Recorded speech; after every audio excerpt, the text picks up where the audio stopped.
Ryan, good to see you. How's the week been? Yeah, it's been good. Obviously, we had a couple of days off at the start of the week, but then we've been back in. Obviously, not many of us here, to be fair. There's a lot of internationals away. But I said we had, I think, maybe 9 or 10 lads training, but it's been intense, and hopefully it was the work we needed to do to sort of see us through to the end of the season.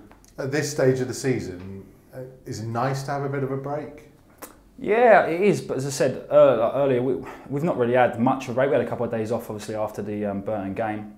Then we've been training hard with the lads that sort of are left here. And it's a tough one really, because obviously the international lads who are away are working hard and training hard, and we kind of need to replicate that to sort of, for them when they come back, we're all in the same sort of boat, and that's what we've done.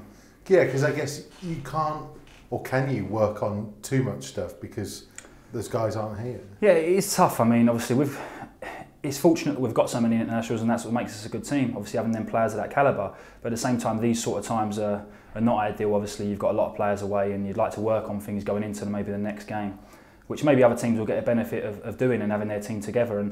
But we've been in this position before, and I'm sure it'll be fine. Obviously, we'll work hard with the players that are left here and have plans in place, and the other lads will come back and fit straight into that.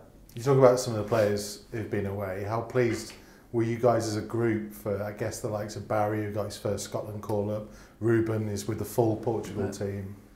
Yeah, it's massive, and it's a reflection on what they've done all year, so it's a pat on the back for them as much as anything. I mean, when the news broke, obviously all the lads are congratulating the boys, and it's nice for them to get away, and it's big for them, do you know what I mean, individually and collectively for this club. And as I said, it's sort of the highest place you can go, and hopefully there'll be sort of many internationals in the future coming from this club, and obviously the boys that have just been picked will stay in the national team and have sort of good times with them as well. Because I know this is a cliche, but is there an element a little bit that because you're such a strong group that you kind of share in the success? Yeah, definitely. I mean, obviously, it's hard to sort of say, everyone can say it on the camera, it's easy, but as I said, as soon as the news broke, lads are down there congratulating each other, and we want the best for each other, do you know what I mean? Whether that's sort of someone who's playing, someone who's not playing, with the ones who are playing, and with the young lads, everyone's sort of in the same boat. And as I said, we all say congratulations, wish them the best, and that's sort of as much as we can do really. And obviously we'll be paying attention to what they're doing, we'll have a look if they're playing and sort of send them a few texts, see how it's going, and that's sort of, it's a good thing for the club as well.